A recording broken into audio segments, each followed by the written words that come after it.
You wanted the best.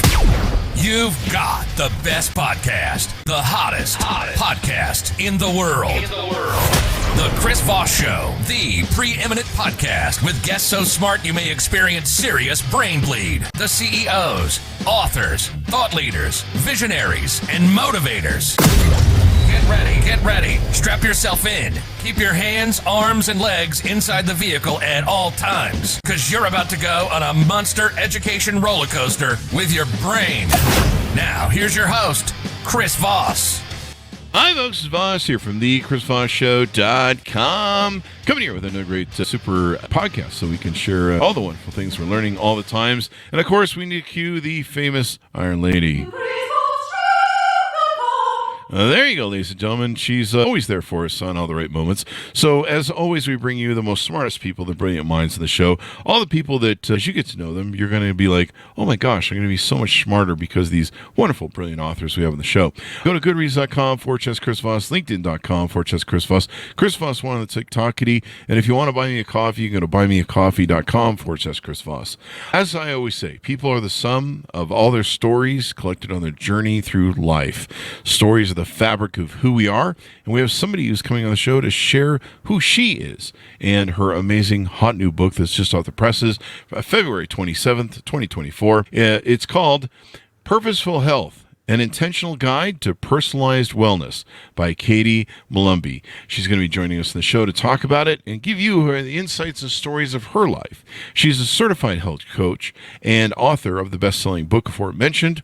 She specializes in helping individuals bring intentionality to their health and wellness practices. Does intentionality include McDonald's? We'll find out. Katie combines her background in social work, mental health, psychology, and integrated nutrition to guide you to think for your health. Welcome to the show. How are you, Katie? I'm doing very well. Thrilled to be here, Chris. Thanks for having me. There you go. And we're thrilled to have you as well. Congratulations on the book. Give us your .coms. Where can people find you on the interwebs? Absolutely. Purposefulhealth.com is my website. There you go. And so give us a 30,000 overview. What's inside your new book? Yes. There's over 150 different topics about life. It's all meant to bring everything back to how it's impacting your health. So I think there's a lot going on in the world that we don't really think relates back to our health and wellness. And this book is meant to get you to think about it. Think about your health, darn it. Why do people sometimes forget about their health and not pay attention? You know, it's a very fast-paced life we live in. I think we are bombarded with a lot of success stories and, you know, magic fixes, you know, like a magic pill that's going to fix everything for us. And I want people to really start thinking about their own life and apply individuality to their health and wellness practices rather than copying and pasting what works for someone else. Definitely. It's, it's using, everyone's kind of different with their genetics, right? So copying and pasting what's working for other people might not work good for you, right? Absolutely. There you go. Let's talk about your upbringing. How did you get into this field? How did you grow up and what got you interested in health? Yes. So I grew up on a pretty standard American diet, lots of McDonald's, fast food, meat and potatoes. I grew up loving McDonald's, to be honest. And what sparked an interest and kind of woke me up a little bit was watching the show Super Size Me. I'm not sure if you've seen that. That really started getting some wheels spinning for me. And I gave up McDonald's on the spot. And around that same time, I went through a health crisis myself, which I know you can kind of relate to. I was a freshman in college, first time on my own, and I started having alarming stomach issues. Wow. And went to the doctor dozens of times and felt, kind of undermined. I was kind of fed fiber and laxatives and stool softeners, and the doctors didn't really ask me anything about my lifestyle or diet choices to begin with. So I felt very frustrated. I eventually kind of demanded to see a specialist who was able to see that it was physically something wrong with me, and I had a surgery to correct it. But that is really what inspired me to become a health coach and help others become an advocate for their own health and wellness as well. There you go. What you put in your body, what do they say? Losing weight begins in the kitchen or something like that, or, basically what you put in your body. If it's in your house, it's in your mouth. That's the one rule I live by. So don't bring it home. That's always a good one. But, some of these different things. So how long have you been doing this? How long has your journey been being a health coach now? Yeah, I've only been doing this for about 4 years. I've been in social work for over a decade. Mm-hmm. So you're pretty natural to fit for helping people and coaching them and all that good stuff. So when you talk to people and you're shaping, a health plan for them, I guess that's what you do. Is that correct? That's correct. That's part of what we do. Yes. Yep. And giving the coaching and all that stuff. How do you help them change? I mean, evidently there's more than just changing the food on their menu. It's mindset, personal accountability, et cetera, et cetera. Yes, I'm not trying to pretend like I have all the answers for anyone. I really approach everyone with an open mind, and I try to be as curious as possible. And I know you've talked about loving being curious. I think asking the right questions can get us a long way with helping people really understand where they are, what they need to change, and what they want for themselves going forward. So that's my magic ingredient with my coaching, is asking the right questions. Definitely. And having the right mindset for it too. The one thing I learned, I was always trying to lose weight. And of course, I really wasn't when it came down to it, but I thought I was. And, I was like, maybe I'll eat an apple today on top of all the fast food shit I'm going to eat, and half a bottle of vodka with Mountain Dew as a chaser, and 15 Mountain Dews a day, 10 to 15 Mountain Dews a day. It was pretty insane at the time. Golly. Yeah, I'm surprised I lived through any of it, or that I even have health. But it was a fun ride, I guess. I don't know. But, I lived through all that stuff, and I'd eat an apple, and I'm like, this didn't help. What the hell? And I read the book Presto by Penn Jillette, and it really changed my life, because in it was more so about him changing his mindset and his rules and regulations around food that were limiting him. It wasn't just about eating right. It was about changing what was going on in his brain. And by mimicking some of that stuff, it really helped me, and I started having these epiphanies where I just wake up one day and realized how much I'd been conned by, the food pyramid, and how much I'd been conned by advertising companies that are like, you should drink Mountain Dew. It's good for you. And realizing that I just turned myself into this chemical dumping station of a super site dump of toxic chemicals, just like the EPA does for all these companies. I was shoving Oreos and Doritos and everything in my mouth, and I even had rules. Like, one of my rules was, when I go to the store and I buy healthy food, I get a reward. So it was like a Mountain Dew and a candy bar to drive home with, and it was like something from my childhood imprint, where my mom would be like, if you're good at the checkout counter, we'll give you a reward and get you, a little treat. And so here I am, 40 years old, treating myself like some kind of child. And I'm like, and it's not even treating. It's, okay, here's a bag of poison and a can of poison. Here's your treat. Thanks. So I realized that mindset was really, like, it was everything. It was really important.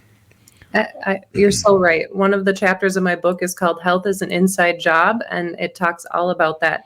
I spent a lot of time feeling like I was doing all the right things and not losing the weight, not getting the results I wanted. And really it was because the way I was talking to myself, the justification behind what I was doing was off. I wasn't moving from a place of true self-love, unconditional love and understanding. It was kind of like shame and blame and punish myself into doing the right things. And that's never a sustainable way to make change in your life.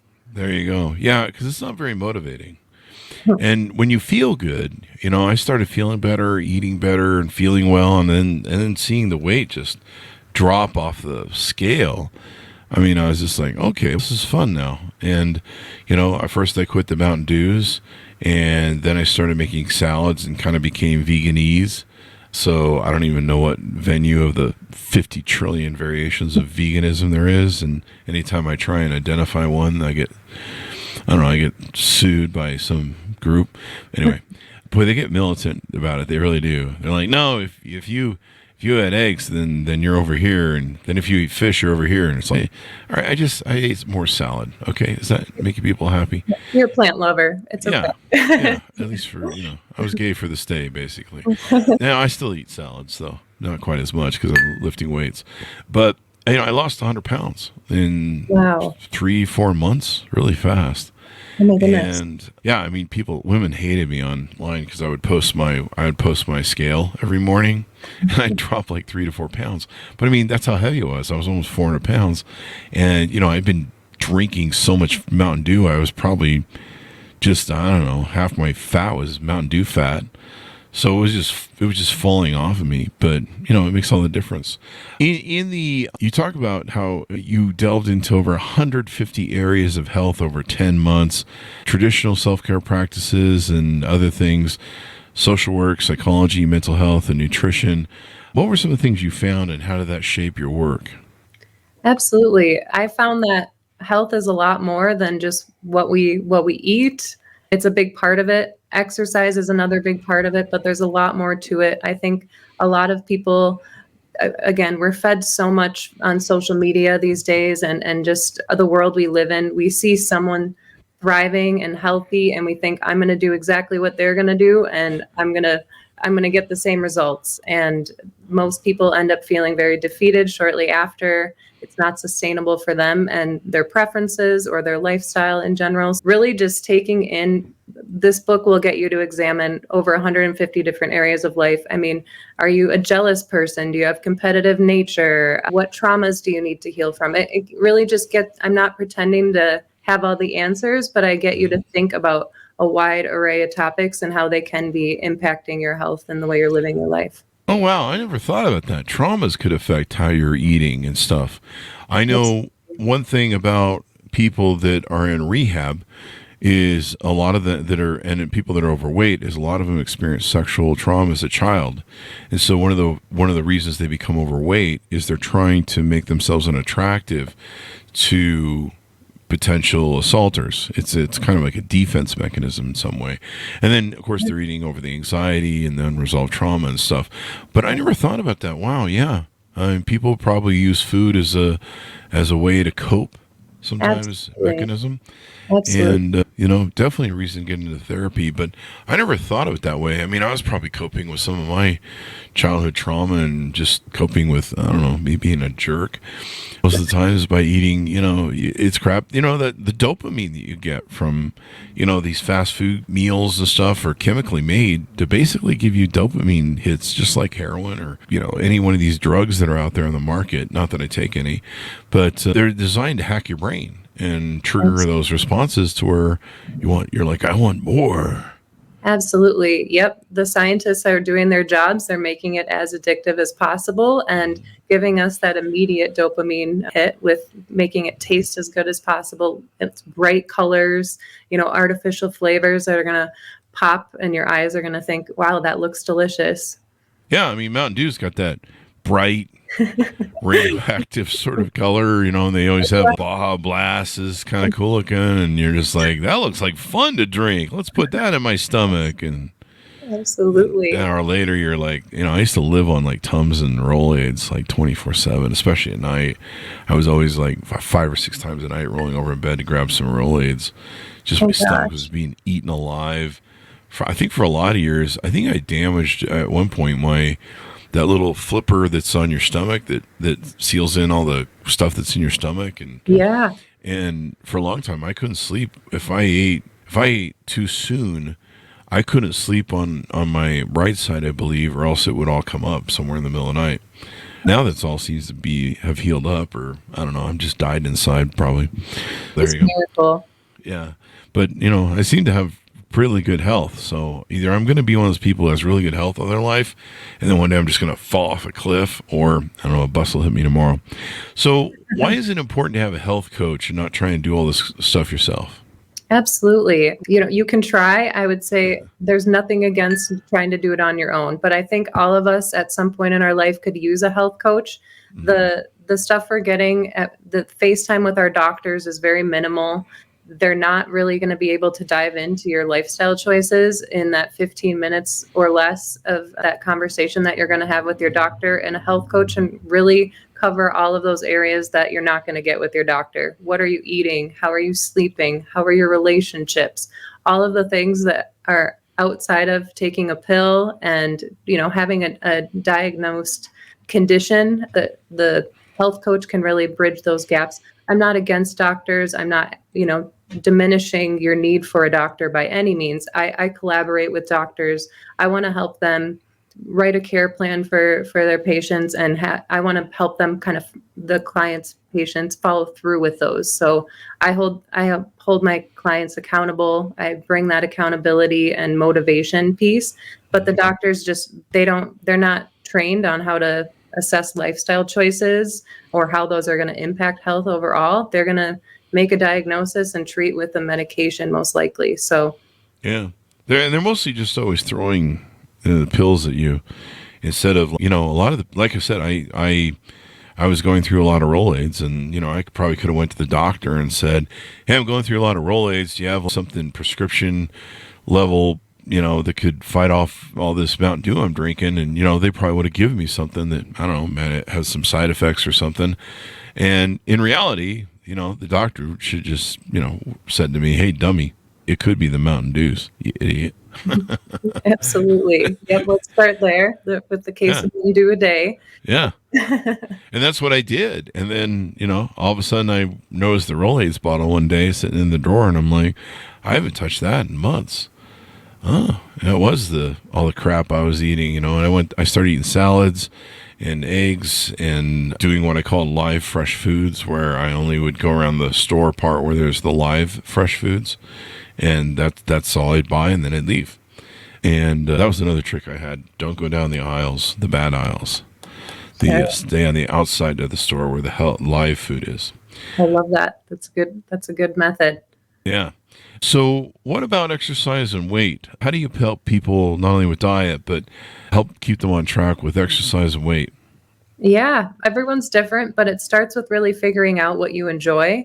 A lot of people will go to a personal trainer, and nothing against personal trainers. They're wonderful if you're learning certain exercise moves, but I really help you figure out what lights you up, what's going to be able to be sustainable for you because you actually enjoy it. So I used to try to force myself to run. I was never consistent with it because I hated running. But I started actually doing what I love, which is dancing, anything like with music going. I can get my body, in sync with the music, and I could do that for 8 hours a day. When you love what you do, it's going to be easy to keep up with it. Also, taking into account everyone's different lifestyles.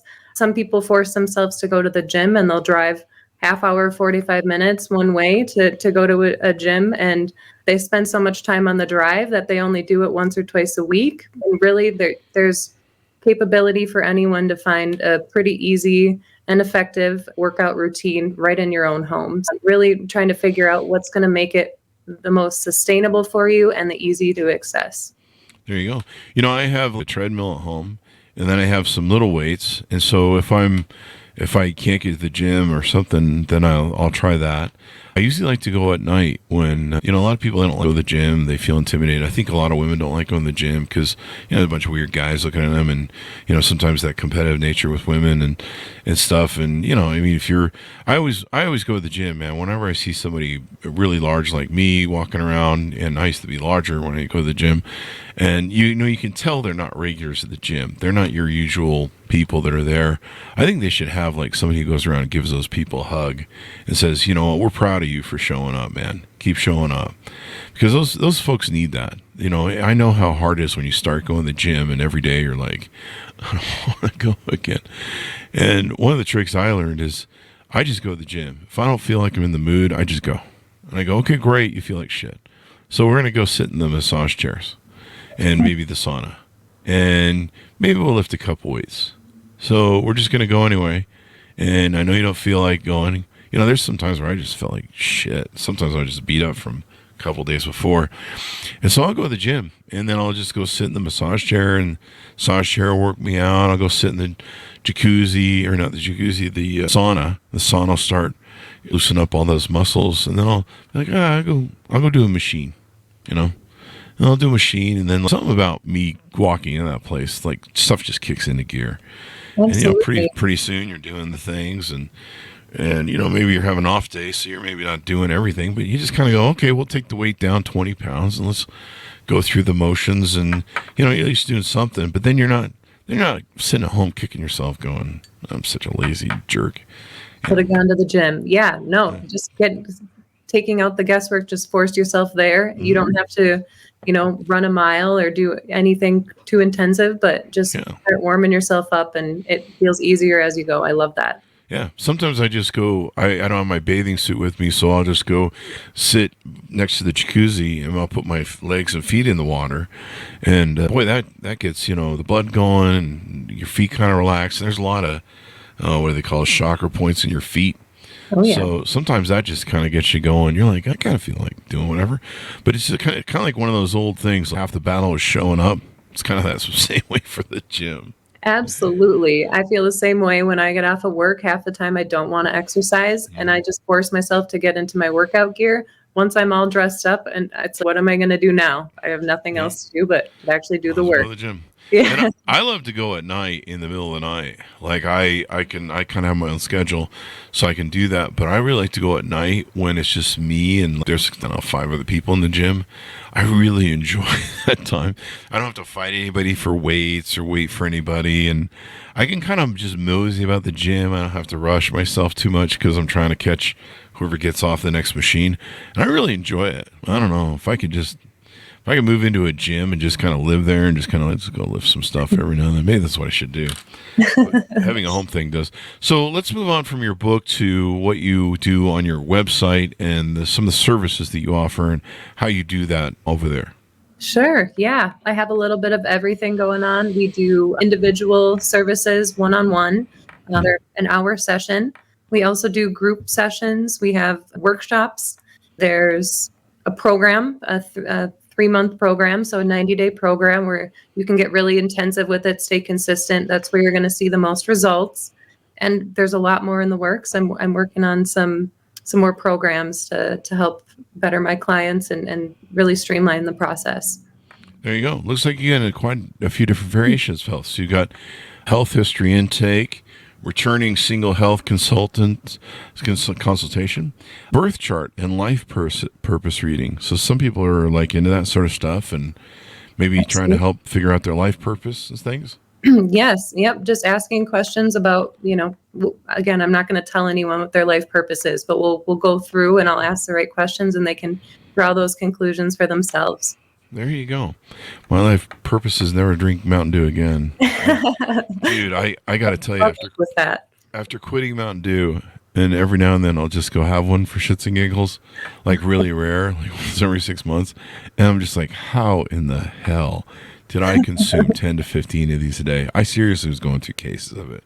Does your body start kind of like shaking on you just with the probably it just tastes like puke and it was even worse that I used to mix it with vodka, and I gave it vodka too. That was really important. I started noticing how much your body bloats, and what your body does is when you drink a whole lot, on some Friday night or something, your body will start storing water because you're dehydrating it. So if you're going to keep doing this for a couple more days, we don't know what you're doing, we're going to store water. And so I would blow it up and be like, I feel like and then I just feel awful. My energy would be down. I just kind of feel dehydrated for 3 days, no matter how much.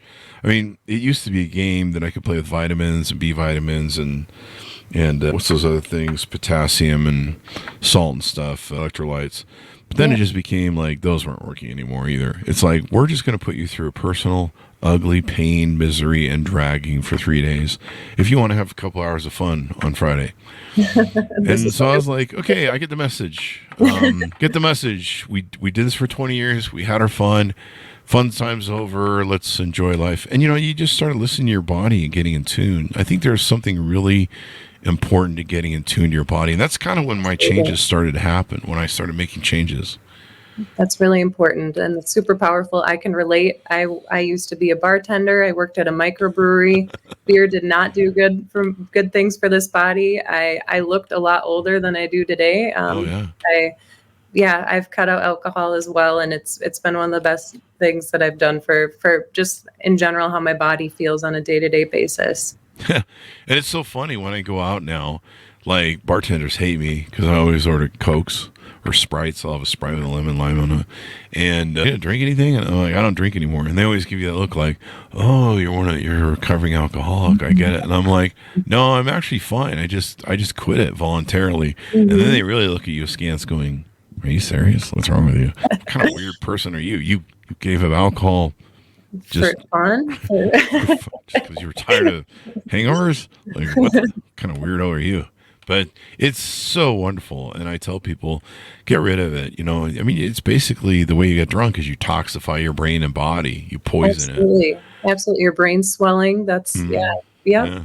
And so my brain swells enough as it is with all the stupid shit I think of and slamming my head against the wall every day with all the craziness of social media. You have a Purposeful Health 90-day program, a healthy home rescue, custom office 6-week program for health coaching as well, designed around a workplace. So helping professionals be good then. Absolutely. Help a whole office get more holistically healthy. I think a lot of times, post-COVID even, our office environments can be pretty bad for our health, quite frankly. And it doesn't take much to make some small adjustments to fix that and have a space that doesn't feel like triggering for our central nervous system to go into work. So I want to help everyone feel happy and healthy at their workspace. There you go. And that might get some better production out of people too. Absolutely. That's what that's all about. It's a good investment for the business for sure. Get that production out of those peoples. Give us a run out to tell people how they can onboard with you and inquire about your services, get involved with them, how they can find out, order your book at .coms, et cetera, et cetera. Absolutely. Yeah. Purposefulhealth.com is my website. The services page will show you everything that I have to offer. I'm always available to talk more if you have any questions before jumping on into a program, but I promise you wouldn't regret it. And the book, Purposeful Health, is available on Amazon. It'll be soon to come out on audiobook as well. So there you go. Congratulations on the book. And thank you for coming on the show, Katie. We certainly appreciate it. Thank you so much for having me, Chris. It's been a pleasure. Thank you. Thanks, audience, for tuning in. Order up the book wherever fine books are sold. Purposeful Health, an intentional guide to personalized wellness, out February 7th, 2024. And I got to tell you guys, if you adopt these principles, change your health, learn how to get a better mindset, it will change your life and you will be so much happier with yourself. There's nothing more miserable than I don't know, just living unhealthy. It was the most horrible thing to do. And I'm so glad that one day I just got sick of it and just said, I'm not doing this anymore. And a lot of doesn't have to do so much with your diet. I mean, it does, but also has to do with your mindset, your beliefs, and everything else. So check out Katie's work. Go to goodreads.com/Chris Voss, LinkedIn.com/Chris Voss. Chris Voss won the TikTokity, and you can buy me a coffee at buymeacoffee.com/Chris Voss. Thanks for tuning in. Be good to each other. Stay safe. We'll see you next time. And that should have us out. Great show, man. A lot of fun. Thank you so much.